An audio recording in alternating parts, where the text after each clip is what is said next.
right. We are back. We are back. Same clothes. Yep, I haven't washed them in months. We are reviewing The Romantic by a romantic man, Bruno Mars. Bruno stars. Do you want to start us off with like a nice overview of the album? So Bruno Mars, I feel like one of the strong parts of him leading into this album is that every album has become less and less commercial, I guess, as far as like the style, not just the style, but as far as the production. He's not just, making songs for commercials like he did early on. So when this album came out, it's 10 years since his last one, and then 5 years since Silk Sonic. And I was excited to see what he would do next, because I have a lot of respect for Bruno Mars as an artist. I think he's a talented vocalist. He puts a lot of humor into his music. Yeah. It's very good-hearted, and Silk Sonic just makes me laugh. Songs like Smoking Out the Window. And when I heard I Just Might, I'm like, okay, yeah, this is kind of fun, Bruno Mars, Uptown Funk, but a little bit more subdued, kind of a subdued Bruno Mars instead of very up in your face. And then, this album is kind of just there. Yeah. It's like, it's a Bruno Mars album, everyone. Sounds like we had the same thoughts about it. Yeah. It's not terrible. It's not great. It's just there. Cha Cha Cha is fun, I guess. Brisk It All sounds like, songs off of the Silk Sonic album, just worse produced. Exactly. This album doesn't have even though Silk Sonic was cleanly produced, you could still hear it had like grit to it a little bit. It felt like live instrumentation, even though it wasn't probably for a lot of it. I think a lot of it was. It was? Okay. It sounds like it to me. But it wasn't like, it was very clean live instrumentation. Yes, exactly. But it doesn't have, but this album just feels like, I don't know, the label said you need to release an album, so he just popped this out in like an hour, which isn't bad, because like I said, it's not that it's bad, it's okay. Yeah. It's just okay, in my opinion. Yeah, this is kind of, so my start to this album with I Just Might, that single, I think the concept's hilarious. Like, I like this girl, but if it turns out she can't dance, I don't want her. A bad dancer is someone who engages in very rigid, stereotypical movements. It's a hilarious concept for a song. It sounds like Silk Sonic offshoot. This is like an album of Silk Sonic B-sides that really, that off the gate with I Just Might. Just sounds like Silk Sonic without like a little less fun, a little less... it's hard to place why it just feels like watered down Silk Sonic. Obviously, it's the lack of Anderson .Paak.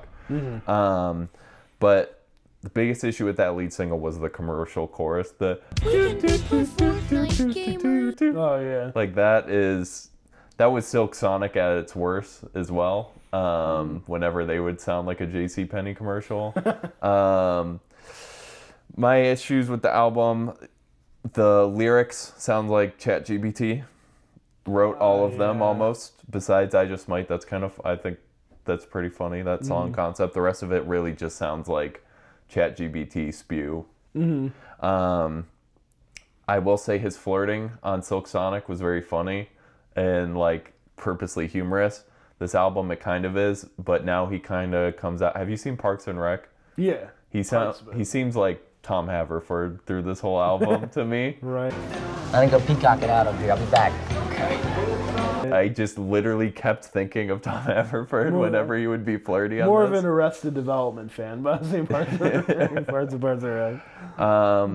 The positives, he doesn't just stick to like very basic chords. He will do different, like he will put in accidental notes and all that kind of stuff, which makes it more interesting than just a regular pop album. Also, the drums and bongos are kicking a lot of the time through this thing, but there's just not like that big event in any of the songs. Right, and I think of, especially with the single, I Just Might is a fun one, but 24 Karat Magic, the song, is an interesting song to me because it's blending like 80s G-funk and kind of soul with 2000s hip hop production with those hi-hats. It's just Yeah. it's like you're being thrown around in a car almost, but in a good way. You're like, whoa, what is this? You know, I'm jumping in between times with this. And he did that with Silk Sonic too, because it felt very retro, but also very modern. And this kind of just feels like, I don't want to say this in a bad way, but like, you know how they do like those AI 70s remixes of like pop songs? I don't try. Why you gotta stare the stars? Girl, I never know. You make me feel it, baby. This is like a Bruno Mars 70s No, that version or doesn't sound like it's in something. a bad way. Yeah. Yeah, I think this album doesn't really go for anything fully. It's not as all over the place as his first two albums, but like you said, 24 Karat Magic, this is a synth funk album. Then Silk Sonic, we are going back to R&B together. This one is, we might touch a little Latin, we might touch a little R&B, they try to sound like Isley Brothers to me on like Oh My Soul, like with that guitar. There's like elements you can pick out, but then like Dance With Me sounds like a ChatGPT wedding song. And I'm like, that's trying to get the first dance for the next decade. Right. It's like, bro, you have enough hits. There's already these cringe millennials dancing to Grenade at their wedding. A bad dancer is someone who engages in very rigid, stereotypical movements. Like, we don't need more of the And- cannon fodder. Yeah, I mean, even at least Versace on the Floor was like a little bit more heartfelt. Yeah. But I mean, I think the thing about Bruno Mars, and this is kind of gonna come off as an insult, he does not know how to like the way he does albums. Like 8 songs, like Yeah. they do not feel fleshed out at all. Like 30 No, they minutes. repeat too much, the 8 choruses. songs. Yeah. Like, dude, just don't even make albums. Like, just do EPs or singles. Because I feel like he's kind of like in the studio, like, oh, yeah, man, that sounds awesome. Throw it on the album. Yo, Anderson, come in. Oh, that sounds cool. How many songs we got? 9? Oh, that's good enough. Let's Ship ship it. it off. Yeah.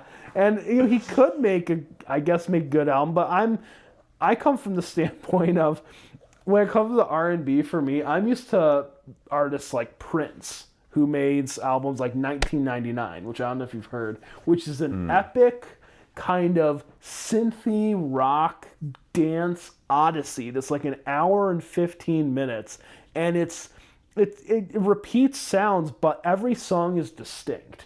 And Yeah. Purple Rain is that way too. Oh, And yeah. and then he went completely crazy with Around the World in a Day, I think it's called, which is solely psychedelic. But Prince's albums were more experiences. I feel like that's why I'm such a big Prince fan. I feel like Bruno Mars, he kind of just doesn't even put any thought into a lot of his albums. Which, No, you know, obviously, yeah. I feel like his biggest strength is his singing and the like humorous undertone he has. Right. I feel like if we compare him to Prince, he's way under that. If you compare him to Imagine Dragons, he's way above that because of his singing and instrument choices, and it's not Thunder. over compressed. Yeah. So I feel like he lands like in the middle of those two artists, like between like just worst. I want to say worst pop imaginable, and like best you can hope for. Yeah. He's always in the middle, which I appreciate about him. He's way above, leagues above other pop artists in Yeah. a lot of ways. He just is not an album man. He's a likable guy and stuff, yeah. but he's just like, you know, he's passionate, but his passion is misdirected sometimes. Let's say that.